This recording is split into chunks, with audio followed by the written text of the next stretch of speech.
And to be back here on the show, it's like a dream come true. A second chance at a second time around. I couldn't have asked for anything more.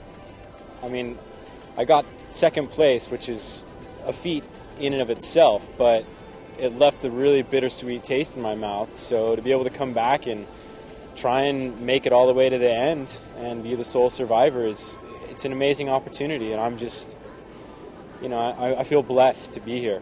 I like to think that I'm a really fast learner, and I've learned from the mistakes of the last show, and I'm ready to really just enjoy and let go of everything, and at least I know that I've made it to second place, and this time I can just kind of I don't really have to worry as much. I'm comfortable and I'm happy where I am, and now I just want to have fun. I think I'm going to have my work cut out for me. I think that there is some really strong opponents. I mean, just look at James. He's probably the most well-built man I've ever seen in my life, and that's going to be hard to beat. I've seen him the last 3 episodes of China, and I've seen the way he can perform in challenges, and he is, I think he's more athletic than myself, so I'm going to have to do whatever I can to really build relationships faster than he can, because when it comes to challenges, he's going to give me a run for my money.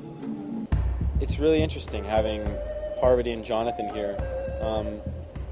As far as I know, we are the only threesome here, so that could play a huge part. Hopefully if we're smart, we're going to be able to use that to our advantage and try and build a strong alliance, because everyone else has got twos and there's a few singles floating around, and we get along pretty well. Jonathan didn't vote for me, so I didn't like him for the longest time, but he's a good guy and his heart's in the right place, and because he's sort of known for the mutiny and that whole fiasco, I think that if he gives me his word, if we get to that point and Jonathan gives me his word that he's going to help me out and I'll help him out, then I really believe that he'll stick to what he says, because he doesn't want to be known as this kind of backstabbing character. He wants to play it right. I'm playing against 9 other All-Stars, and they've all played the game.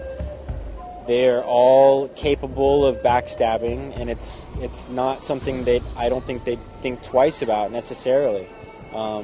It's just a question of if I can offer them something that is going to get them farther in the game. So I think that people know from my reputation on the last show that I'm a person of my word, that I'll stick with what I have to say, and I am possibly a ticket to getting them as far in the game as possible.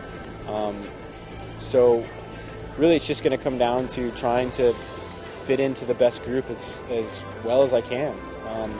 And hopefully there's going to be a bunch of twists and a hidden immunity idol, hopefully, and, just got to roll with it. Got to be as fluid and dynamic as I can. It's just all about flexibility. As soon as you become rigid, you're going to get broken. You just got to bend and sway.